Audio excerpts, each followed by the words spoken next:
Hello friends, welcome to all. டிஎன்பிஎஸ்சியில் இது வரைக்கும் நடந்த எக்ஸாமோட தமிழ் ப்ரீவியஸ் கொஸ்டின் பேப்பர் தான் பார்த்துட்ருக்கோம். அந்த வகையில் 60 பேப்பர் கம்ப்ளீட் பண்ணியிருக்கோம். இது 61வது பேப்பர். இதுவும் 2024 நடந்த ஒரு எக்ஸாமுக்கான தான். இதில் 100 தமிழ் கேள்விகள் கொடுத்துருக்காங்க. வாங்க பார்க்கலாம். ஃபர்ஸ்ட் கொஸ்டின், சரியான இணைப்பு சொல்லை தேர்ந்தெடு. சரியான இணைப்பு சொல் கேட்குறாங்க. சுடர் விளக்கு டேஸ் தூண்டுகோல் வேண்டும். சுடர் விளக்கு டேஸ் தூண்டுகோல் வேண்டும். இதுக்கு சரியான இணைப்பு சொல் என்ன அப்படின்னா ஆனாலும். சுடர் விளக்கு ஆனாலும் தூண்டுகோல் வேண்டும். இதுதான் சரியான இணைப்பு சொல். அடுத்த கேள்வி, இருபொருள் தருக. இருபொருள் தருக. தலை அப்படின்ற சொல்லுக்கான இருபொருள் என்ன கொடுத்துருக்காங்கன்னா முதன்மை சிரம். முதன்மை சிரம் இது ரெண்டும் தான் தலை அப்படின்ற சொல்லுக்கான இருபொருள். அடுத்த கேள்வி, இருபொருள் தருக. நிறை. நிறை அப்படின்ற சொல்லுக்கான இரண்டு பொருள் என்னென்னா சால்பு எடை. நிறை அப்படின்ற சொல்லுக்கான இருபொருள் சால்பு எடை. அடுத்த கேள்வி, ஒரு பத்தி கொடுத்துருக்காங்க. அதிலிருந்து சில கேள்விகள் கேட்கப்பட்டிருக்கு. கொடுக்கப்பட்டுள்ள பத்தியிலிருந்து வினாவிற்கான சரியான விடையை தேர்ந்தெடு. தாமிரபரணி ஆற்றின் மேற்கு கரையில் திருநெல்வேலியும் கிழக்கு கரையில் பாளையங்கோட்டையும் அமைந்திருக்கு. கிழக்கு கரையில் பாளையங்கோட்டையும் அமைந்திருக்கு.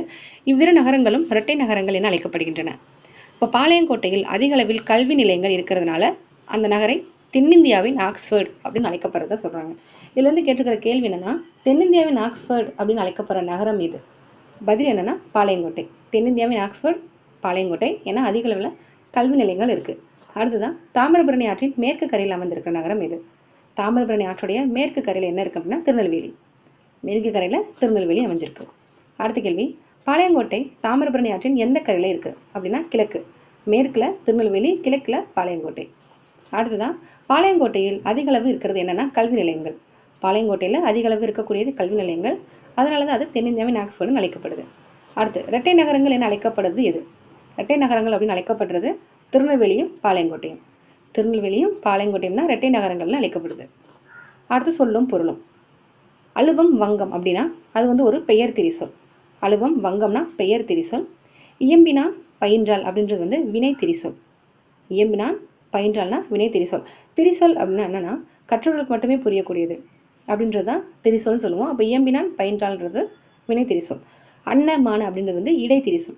அன்னமான அப்படின்றது ஒரு இடைச்சொல், அப்போ இடை திரிசொல். கோர்களி அப்படின்றது உரிசொல், அப்போ உரி திரிசொல். உரி திரிசொல். அழுவம் வங்கம்னா பெயர் திரிசொல். இயம்பினான் பயின்றால் அப்படின்றது வினை திரிசொல். அன்னமான அப்படின்றது இடை திரிசொல். கூர்களி அப்படின்றது உரி திரிசொல். அடுத்த கேள்வி, சொல்லும் பொருளும். தீர்வன அப்படின்னா நீங்குபவை. தீர்வனனா நீங்கிறது. உபசமம் அப்படின்னா அடங்கியிருக்குது, உள்ளுக்குள்ளே அடங்கியிருத்தல் அப்படின்னு கொடுத்துருக்கோம். அப்போ உபசமம்னா அடங்கியிருத்தல். ஓர்தல் அப்படின்னா நல்ல அறிவு. ஓர்தல் அப்படின்னா நல்ல அறிவு. திறத்தனா தன்மையுடையன. திறத்தன தன்மையுடையன. தீர்வன அப்படின்னா நீங்குபவை. உபசமம் அப்படின்னா அடங்கி இருத்தல். ஓர்தல் அப்படின்னா நல்ல அறிவு. திறத்தன அப்படின்னா தன்மையுடையன. அடுத்த கேள்வி, சரியான தொடரை தேர்ந்தெடுக்க. சரியான தொடர் அதாவது சரியான ஒழுங்குமுறையில் அமைந்திருக்கிற தொடர். சிலப்பதிகாரம் என்னும் காப்பியத்தை இயற்றியவர் இளங்கோவடிகள். சிலப்பதிகாரம் என்னும் காப்பியத்தை இயற்றியவர் இளங்கோவடிகள். அடுத்ததும் சரியான தொடர் தான் கேட்டிருக்காங்க. இனிய சொல்லையே விளைநிலமாக கொள்ள வேண்டும். இனிய சொல்லையே தான் விளைநிலமாக கொள்ள வேண்டும். இதுதான் சரியான ஒழுங்குமுறையில் அமைந்த சொல். அடுத்த கேள்வி, பொருத்தமான பன்மை விகுதி. பா அப்படின்ற சொல்லுக்கான பொருத்தமான பன்மை என்னன்னா பாக்கள். பானா பாடல்கள், அப்போ அதுக்கான பன்மை பாக்கள். ஈனா ஈக்கள். ஈ அப்படின்னா ஈக்கள். இது ரெண்டும் மட்டும் தான் சரியானது. அடுத்து சரியான கலை சொல். ஆடிட்டர் அப்படின்ற சொல்லுக்கான தூய தமிழ் சொல் என்னன்னா பட்டய கணக்கர். ஆடிட்டர் அப்படின்ற ஆங்கில சொல்லுக்கான தமிழ் சொல் என்னன்னா பட்டய கணக்கர். அடுத்து கூற்று காரணம் சரியா தவறா. கூற்று, இந்தியாவில் காற்றாலை மின் உற்பத்தி செய்யப்படுகிறது. இந்தியாவில் காற்றாலை மின் உற்பத்தி செய்யப்படுகிறது. காரணம் என்னன்னு பார்த்தீங்கன்னா காற்றாலை மின் உற்பத்தியில் இந்தியா முதலிடம் வைக்கிறது. காற்றாலை மின் உற்பத்தியில் இந்தியா தான் முதலிடம். அப்போ கூற்று சரி, காரணம் தவறு. காற்றாலை உற்பத்தியில் இந்தியா 2ஆம் இடம் வைக்கும். அப்போ அடுத்ததான் கூற்று காரணம். கூற்று, ஸ்டீஃபன் ஹாக்கிங் எழுதிய நூல்களுள் காலத்தின் சுருக்கமான வரலாறு அப்படின்ற நூல் 40 மொழியில் மொழிபெயர்க்கப்பட்டது. இது சரியானது. காரணம், 1988ஆம் ஆண்டு வெளிவந்த இந்த நூல் பெருவெடிப்பு, கருந்துளை ஆகியவை பற்றிய அரிய உண்மைகளை பொதுமக்களிடையே பரப்பி 1 கோடி படிகளுக்கு மேலே விற்பனையானது. அப்போ கூற்று காரணம் இரண்டுமே மிகவும் சரியானது. அடுத்ததான் பின்வரும் ஒற்றை சரியான வினை மரபோடு இணைத்து எழுதுக. வினை மரபு கேட்குறாங்க. முடை அப்படின்னா எதை முடையும் அப்படின்னா கூடை. கூடை முடைந்தனர் சொல்லுவோம்ல, அப்போ கூடை முடை. அடுத்து சொற்களை இணைத்து புதிய சொல் உருவாக்குக. அகவும் அப்படின்னா என்ன ஆகும்னா மயில் தான் அகவும். குயில் கூவும், புறா குணுகும், கிளி பேசும் அல்லது கொஞ்சம், மயில் தான் அகவும். அடுத்து சரியான இணைப்பு சொல். அதிக அளவில் மரங்களை வளர்ப்போம். மரங்கள் தான் மலைக்கு அடிப்படை. அதிக அளவில் மரங்களை வளர்ப்போம். அப்போது அதுக்கான சரியான இணைப்பு சொல் என்னென்னா ஏனெனில் அப்படின்றது அதுக்கு சரியான இணைப்பு சொல். அதிக அளவில் மரங்களை வளர்ப்போம். மரங்கள் தான் மலைக்கு அடிப்படை. அடுத்த கேள்வி என்னன்னு பார்த்தீங்கன்னா சரியான இணைப்பு சொல் தான் கேட்குறாங்க. தமிழகத்தில் மழை பெய்து வருகிறது. இதுக்கு சரியான இணைப்பு சொல் மேலும் 2 நாட்கள் மழை நீடிக்கும். தமிழகத்தில் மழை பெய்து வருகிறது, மேலும் 2 நாட்களுக்கு மழை நீடிக்கும். அடுத்த கேள்வி சொற்களை இணைத்து புதிய சொற்கள் உருவாக்குக. சொற்களை இணைத்து புதிய சொற்கள் உருவாக்குக. மரம் கூட்டல் வேர் மரவேர். மரம் கூட்டல் வேர் மரவேர். இது கெடுதல் விகாரம். அடுத்து சொற்களை இணைத்து புதிய சொற்கள் உருவாக்குக. நாட்டுப்புறம் ப்ளஸ் பாடல் அப்படின்னா நாட்டுப்புற பாடல். நாட்டுப்புறம் ப்ளஸ் பாடல் நாட்டுப்புற பாடல். அடுத்து பேச்சு வழக்கு சொல்லுக்கு இணையான எழுத்து வழக்கு தொடரை கண்டறிக. பேச்சு வழக்கு சொல்லுக்கு இணையான எழுத்து வழக்கு சொல் கேட்குறாங்க. இன்னைக்கு காத்தாலே காப்பி குடிச்சேன் அப்படின்ற ஒரு பேச்சு வழக்குக்கு இணையான எழுத்து வழக்கு என்னன்னு பார்த்தீங்கன்னா இன்றைக்கு காலையில் குழம்பி நீர் குடித்தேன். இன்றைக்கு காலையில் குழம்பி நீர் குடித்தேன். அடுத்ததான் நிறுத்தற்குறிகளை அறிதல். எது சரியானது? ஓ என்னை அறியாமல் தூங்கிவிட்டேனோ அப்படின்ற சொற்றொடருக்கான சரியான நிறுத்தற்குறி என்னன்னு பார்த்தீங்கன்னா ஓ அப்படின்றதுல ஆச்சரியக்குறி, என்னை அறியாமல் தூங்கிவிட்டேனோ அங்கே கேள்விக்குறிட்டு இருக்காங்க. அப்போது ஆப்ஷன் ஏ தான் அதுக்கான சரியான விடை. அடுத்ததான் ஊர் பேரின் மருவு. ஊர் பேரின் மருவு கேட்குறாங்க. மயிலாப்பூர் அப்படின்ற ஊருக்கான மருவு என்னன்னு பார்த்தீங்கன்னா மயிலை. மயிலாப்பூர் அப்படின்ற ஊருக்கான மருவு என்னன்னா மயிலை. அடுத்து ஊர் பேரின் மருவு தான் கேட்குறாங்க. தஞ்சாவூர் அப்படின்ற ஊருக்கான மருவு என்னன்னு பார்த்தீங்கன்னா தஞ்சை. தஞ்சாவூர்னா தஞ்சை. அடுத்து பிறமொழி சொற்களுக்கு இணையான தமிழ் சொல்லை தேர்ந்தெடுக்க சொல்லியிருக்காங்க. ஒஞ்சி அப்படின்னா ஒன்று. ஒஞ்சி அப்படின்னா ஒன்று. அடுத்து உனக்கு பாட தெரியுமா என்ற வினாவிற்கு எனக்கு ஆட தெரியும் அப்படின்னு சொல்றது இனமொழி விடை. பாட தெரியுமான்னு கேட்கறதுக்கு ஆட தெரியும் சொல்றது இனமொழி விடை. விடை மொத்தம் 8 வகைப்படும். அது இனமான பதில சொல்றதுனால அது ஒரு இனமொழி விடை அப்படின்னு அழைக்கப்படுது. அடுத்து கலை சொல்லில் பொருளை அறிந்து பொறுத்துக. டிசீஸ் அப்படின்னா நோய். டிசீஸ்னா அது ஒரு வகையான நோய். சைடு எஃபெக்ட் அப்படின்னா பக்க விளைவு. சைடு எஃபெக்ட் அப்படின்னா பக்க விளைவு. ஜீன் அப்படின்னா மரபணு, அலர்ஜினா ஒவ்வாமை. டிசீஸ்னா நோய், சைடு எஃபெக்ட்னா பக்க விளைவு, ஜீன் அப்படின்னா மரபணு, அலர்ஜினா ஒவ்வாமை. அடுத்தது சரியான கலை சொல்லை தேர்ந்தெடுக்க. லீடர்ஷிப் அப்படின்னா தலைமை பண்பு. லீடர்ஷிப் அப்படின்றது தலைமை பண்பு. அடுத்ததான் எவ்வகை வாக்கியம் என கண்டெழுதுக. செயற்பாட்டு வினைத்தொடர் அதில் கண்டறிய சொல்லியிருக்காங்க. இதில் செயற்பாட்டு வினைத்தொடர் என்னன்னு பார்த்தீங்கன்னா பத்திரம் பதிவு செய்யப்பட்டது. பத்திரம் பதிவு செய்யப்பட்டது அதான் சரியானது. அடுத்தது எவ்வகை வாக்கியம் தான் கேட்குறாங்க. இதில் தன்வினை தொடரை கண்டறி சொல்லியிருக்காங்க. பதவியை விட்டு நீங்கினான் அப்படின்றது தன்வினை தொடர். நீக்கப்பட்டான் அப்படின்றது பிறவினை வரும். நீங்கினான் அப்படின்றது தன்வினை. அப்போது ஆப்ஷன் டி தான் சரியானது. அடுத்து விடைக்கேற்ற வினா. அரசுக்கு தவறாமல் வரி செலுத்த வேண்டும். இதுக்கு சரியான வினா என்னன்னு பார்த்தீங்கன்னா அரசுக்கு தவறாமல் என்ன செலுத்த வேண்டும், என்ன செலுத்த வேண்டும் அப்படின்றது தான் சரியானது. உனக்கு கதை எழுத தெரியுமா என்ற வினாவிற்கு கவிதை எழுத தெரியும்னு சொல்றது இனமொழி விடை. இப்போ தான் பார்த்தோம். அதில் இது இனமொழி விடையில் சேரும். அடுத்த சொற்கள் முறையாக ஒழுங்கமைக்கப்பட்ட தொடர். மல்லிகை குளத்தில் பூக்கும் மலர் அன்று. மல்லிகை குளத்தில் பூக்கும் மலர் அன்று. ஒருமையில் இருக்கிறனால அன்று. அதே பன்மையாக இருந்தால் அல்ல பயன்படுத்துவோம். அப்போ ஆப்ஷன் ஏ தான் சரியானது. அடுத்து சரியான தொடர் எது? கண்டறிந்து எழுதுக. இதில் சரியான ஒழுங்குமுறையில் அமைந்த தொடர். மனிதன் இயற்கையோடு போராடி கொண்டே இருக்கிறான். மனிதன் இயற்கையோடு போராடி கொண்டே இருக்கிறான் தான் சரியானது. அடுத்து சரியான தொடர். இலக்கியா இனிமையாக பாடியதால் பரிசு பெற்றார். இலக்கியா இனிமையாக பாடியதால் பரிசு பெற்றார். அடுத்து அகரவரிசைப்படுத்துக. உயிரெழுத்துக்கள் தான் முதல்ல அகரவரிசையாக வரணும். அதுக்கு அடுத்து தான் உயிர்மை வரணும். இதில் உயிரெழுத்துக்கள் வரிசையில் கொடுத்துருக்காங்க. உயிர், எளிமை, ஏது, ஒழுக்கம். உயிர், எளிமை, ஏது, ஒழுக்கம் தான் சரியான அகரவரிசை. அடுத்து வேறு சொல்லுக்குரிய வினையாளனையும் பேர் கேட்குறாங்க. தா அப்படின்ற சொல் ஒரு வேறு சொல். அது கட்டளை சொல்லாக தான் இருக்கணும். இதுக்கு வினையாளனை பேர் என்னன்னு பார்த்தீங்கன்னா தந்தவன். அப்போ தந்தான் அப்படின்றது வினைமுற்று. தருதல் அப்படின்றது தொழிற்பெயர். தந்துனா வினையச்சம். தந்த அப்படின்னு வந்துச்சுன்னா பெயரச்சம். அப்போ இதில் வினையாளனை பேர் பார்த்தீங்கன்னா தந்தவன். அடுத்து பண் அப்படின்ற சொல்லுக்கான இணையற்ற சொல் என்னன்னா அதாவது பொருந்தாதது என்னன்னா பணி அப்படின்றதா. பணினா வேலையை குறிக்கும். பண் அப்படின்னா இசை, ஓசை, பாடல் எல்லாமே பண் அப்படின்ற சொல்லுக்கான பொருள். அடுத்த பொருளை புரிந்து கொண்டு தொடரை நிறைவு செய்க. நிலத்துக்கு அடியில் கிடைக்கும் டேஸ் யாவும் அரசுக்கே சொந்தம் அப்படின்னா புதையல் யாவும் அரசுக்கே சொந்தம். நிலத்துக்கு அடியில் கிடைக்கும் புதையல் யாவும் அரசுக்கே சொந்தம். அடுத்து சரியான விடையை தேர்ந்தெடுத்து எழுதுக. பூ மனம் வீசும். 2 சொல்லி நான் பயன்படுத்தணும். பூ மனம் வீசும். அடுத்ததா ஆங்கில சொல்லுக்கு இணையான தமிழ் சொல் கேட்குறாங்க. இதில் வன பாதுகாவலர் அப்படின்னா ஃபாரஸ்ட் கார்டு அப்படின்னு வரும். வன விலங்குகள்னா வைல்ட் அனிமல்ஸ், காடு அப்படின்னா ஜங்கல். இதில் சரியான இணைப்பு சொல் என்னன்னா வனவியல் அப்படின்றது ஃபாரஸ்ட்ரி, அது மட்டும்தான் சரியானது. அடுத்தது சரியான மரபு சொல். ஆந்தை என்ன அப்படின்னா அலரும், ஆந்தை அலரும். மயில் அகவும், குயில் கூவும், கிளி பேசும். அடுத்து பொருந்தாத சொல். இதுல பொருந்திய சொல்லுன்னா கிணறு, கேணி சரியான பொருத்தம் தான். சித்தமுள்ளம் சரியான பொருத்தம். ஆழி, கடல் சரியான பொருத்தம். பொருந்தாத என்னன்னு பாத்தீங்கன்னா ஊழி. ஊழி அப்படின்னா யுகம் அப்படின்ற பொருள் வரும். அப்ப அது மட்டும்தான் பொருந்தாதது. அடுத்ததா பொருந்தாத சொல்லை தேர்ந்தெடு. உரி சொல் அல்லாதது என்னன்னு பாத்தீங்கன்னா சில அப்படின்றது தான். ஏன்னா தவ, தட, சால, நனி, கடி இதெல்லாம் வந்து உரி சொல் வகையை சார்ந்தது. இதுல பொருந்தாததுன்னு பாத்தீங்கன்னா சில. அடுத்து இடம் வகை அறிந்து பொருந்தா சொல்ல கண்டறி சொல்லியிருக்காங்க. இதுல யான், யாம், யாங்கள் அப்படின்றது வந்து தன்மையில வந்துடும். அவர் அப்படின்றது பலர்கை, அப்ப அது மட்டும்தான் பொருந்தாதது. அடுத்து அருகுறை அப்படின்ற சொல்லோட எதிர் சொல். அருகுறை அப்படின்றது வந்து அருகில், அப்போ எதிர் சொல்ல கேட்கிறாங்க, அப்போ தொலைவில். அடுத்து ஒரு பொருள் தரும் பல சொற்கள். இதழ் அப்படின்ற அந்த ஒரு பொருள் இருக்கு. இதுக்கான பல சொல் என்னன்னா நாளிதழ், உதடு. நாளிதழ் அப்படின்ற சொல்லுக்கான பொருளும் இதழ் தான். உதடு அப்படின்ற சொல்லுக்கான பொருளும் இதழ் தான். அடுத்து ஒரு பொருள் தரும் பல சொற்கள் என்னன்னு அப்படின்னா குளிர்ச்சி, சாந்தம், மென்மை இதெல்லாமே வந்து ஒரே பொருளை தரக்கூடியது. அப்போ அதுக்கான பொருள் என்னன்னா தன்மை. தன்மை அப்படின்றதான் சரியானது. அடுத்து சரியான இணைப்பு சொல்.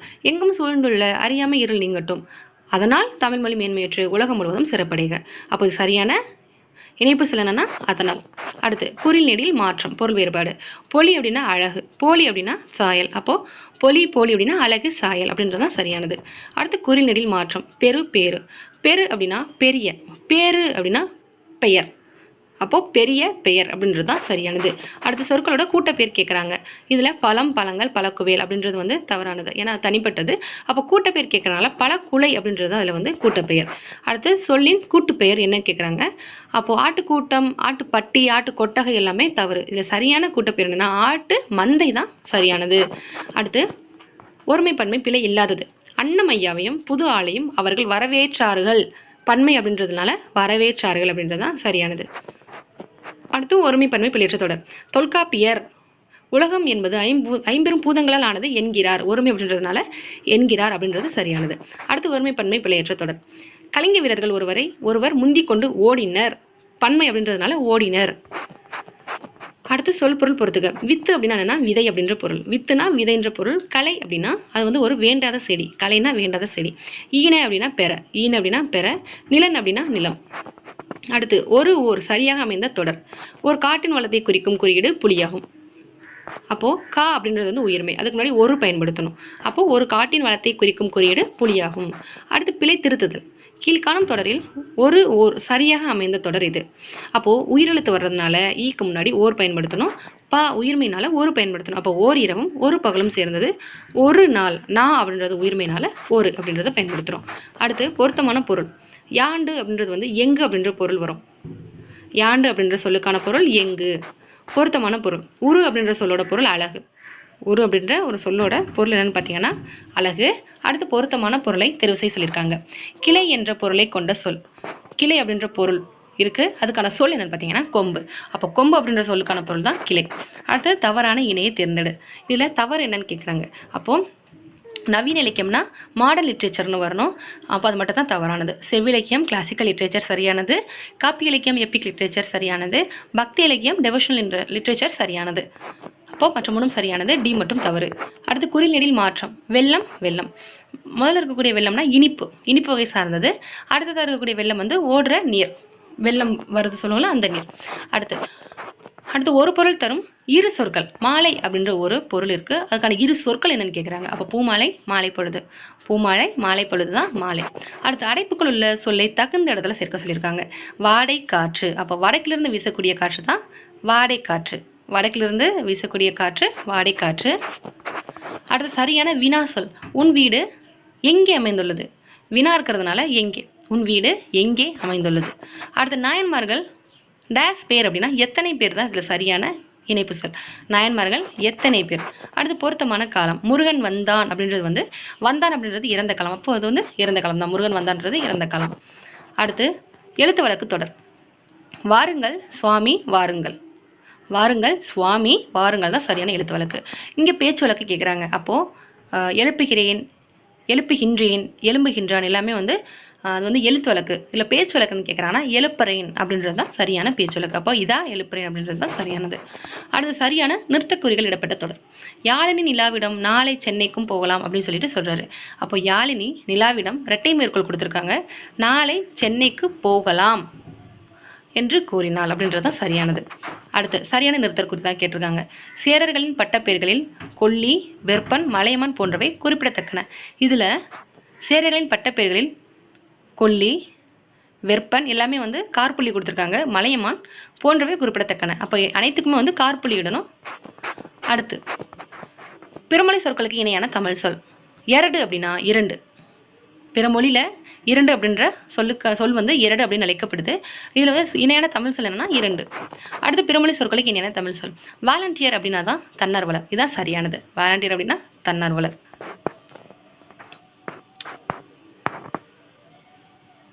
அடுத்ததா நீ படிக்கவில்லையா என்ற வினாவிற்கு நான் எழுதுவேன் அப்படின்னு சொல்றது வந்து இனமொழி விடை.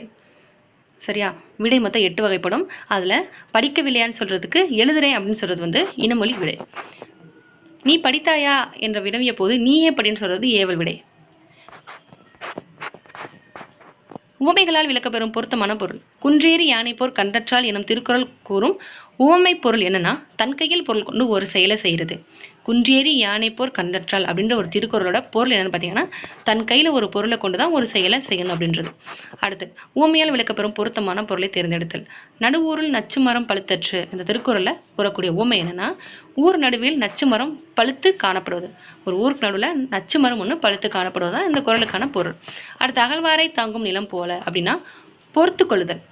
இந்த குறளுக்கான பொருள் என்னன்னா பொறுமையாக இருக்கிறது, பொறுத்து கொள்ளுதல். அடுத்து வாக்கிய அமைப்பினை கண்டறிக. கவிதா பாடம் படித்தாள் அப்படின்றது வந்து தன்வினை. படிப்பித்தால்னா பிறவினை. அப்போ படித்தாள் அப்படின்னா தன்வினை. அடுத்து விடைக்கேற்ற வினா. 6 அறிவுடைய மனிதர்களை உயர்தினை என்பர். இதுல வந்து வினா கேட்கிறாங்க. அப்போ யாரை உயர்தினை என்பர்? 6 அறிவுடைய மனிதர்களை உயர்தினை என்பர். அடுத்து அகரவரிசை சொற்களை சீர் செய்தல். அகரவரிசை காண்க. இதுல வந்து உயிர் தான் வரணும். அதுல வந்து வரிசைப்படி தான் கொடுத்துருக்காங்க. அந்நியர், அரிது, இரவலர், ஈதல். அந்நியர், அரிது, இரவலர், ஈதல். இதுல முதல் எழுத்து ஒன்று இருந்துச்சு அப்படின்னா இரண்டாவது எழுத்தை பார்க்கணும். அடுத்து இரு வினைகளின் பொருள் வேறுபாடு அறிதல். பணிந்து, பணித்து. இதுல பணிந்து அப்படின்னா அடங்கி இருக்கிறது, பணித்து அப்படின்னா கட்டளையிடுறது. அப்போ அடங்கி கட்டளை அப்படின்றதுதான் சரியான பொருள். அடுத்து அகரவரிசை.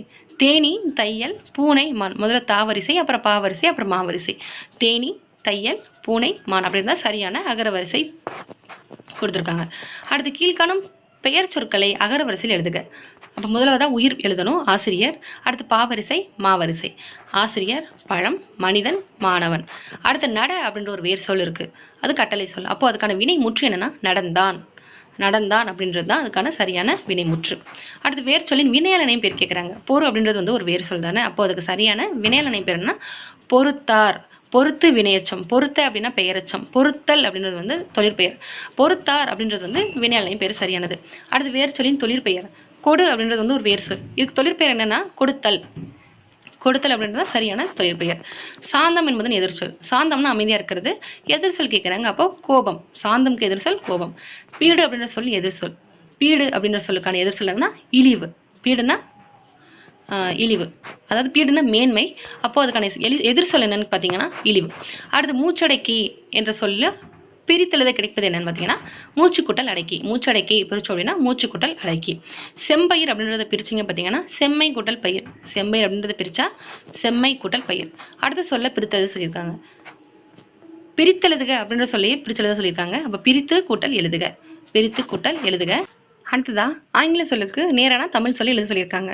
ஆங்கில சொல்லுக்கு நேரான தமிழ் சொல் இதுல கிராஃப்ட் அப்படின்ற ஆங்கில சொல்லுக்கு நேரான தமிழ் சொல் என்னன்னு பார்த்தீங்கன்னா கண்வினை பொருட்கள், கைவினை பொருட்கள். அதாவது கிராஃப்ட் அப்படின்ற சொல்லுக்கான தமிழ் சொல் என்ன? கைவினை பொருட்கள். அடுத்து கலை சொல் வாட்ஸ்அப் அப்படின்ற சொல்லுக்கான சரியான தமிழ் சொல் என்னன்னா புலனம். வாட்ஸ்அப்னா புலனம். அடுத்து சந்திப்பிழையற்ற தொடர். சந்திப்பிழையற்றது என்னன்னா பாலை குடித்துவிட்டு பள்ளிக்கு புறப்பட்டால். பாலை குடித்துவிட்டு பள்ளிக்கு புறப்படல் அப்படின்றதான் சரியான தொடர். அடுத்து மரபு பிழைகளை நீக்கி எழுதுக. மரத்தில் குயில் கூவிக்கொண்டு இருந்தது. மரத்தில் குயில் கூவிக்கொண்டு இருந்தது. அப்போ இந்த தேர்வில் கேட்கப்பட்ட 100 தமிழ் கேள்விகள் பார்த்தாச்சு. இதோட 61 பேப்பர் கம்ப்ளீட் பண்ணியிருக்கோம். அடுத்த ஒரு தமிழ் கொஸ்டின் பேப்பர் பார்க்கலாம். தேங்க்யூ.